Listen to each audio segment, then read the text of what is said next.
Bonjour, je m'appelle Lou Jal et je viens vous parler de mon roman de science-fiction « La machine à aimer » paru aux éditions Critiques. Alors, c'est qui la machine à aimer? C'est elle. Elle est pas mal, hein, elle est belle. En fait, c'est un robot, c'est le dernier robot intelligent. On est dans un monde où les humains ont débranché tous leurs robots intelligents par peur d'être supplantés. Et suite à un bug, il en reste une de vivante. C'est elle, c'est la machine à aimer. Et donc elle va se cacher sous les traits d'un robot domestique débile. Et on va suivre ses aventures, ses déboires et toutes les choses qui vont lui arriver. Le récit est écrit du point de vue de la machine, du point de vue des objets. Donc j'ai essayé de prendre un point de vue un peu original. Alors quelle est mon intention en écrivant ce livre? Je crois que comme tous les auteurs de science-fiction, l'intention c'est de faire réfléchir et de faire réfléchir aux problématiques actuelles. Parce qu'en fait, quand on écrit la science-fiction, on ne parle jamais du futur, on parle toujours du présent et des peurs du présent. Donc moi je voulais faire réfléchir les lecteurs sur la notion de genre et la notion de vivant. Donc qu'est-ce qui est vivant, qu'est-ce qui est pas vivant? Donc est-ce que l'intelligence définit le vivant? Est-ce que c'est la biologie qui définit le vivant? Qu'est-ce que le masculin? Qu'est-ce que le féminin? Voilà, donc je parle du binaire, du non-binaire, de toute cette fluidité qui entoure l'identité en fait de l'homme et de la femme.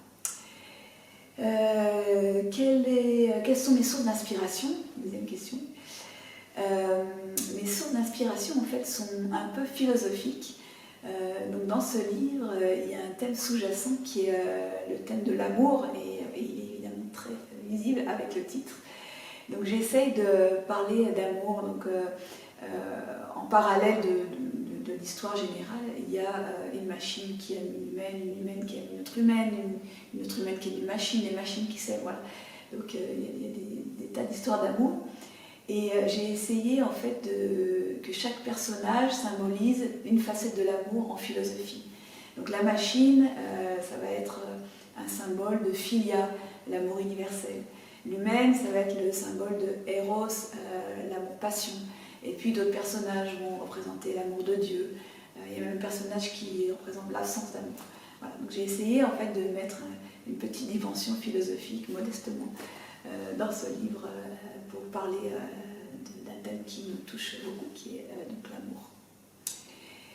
Quoi dire d'autre? Je crois que c'est tout, il est temps de vous plonger dedans.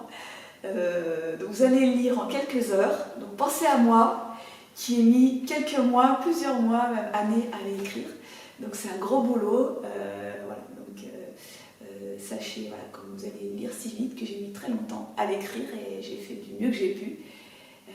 Voilà, il y aura peut-être quelques défauts, je ne sais pas, vous me direz.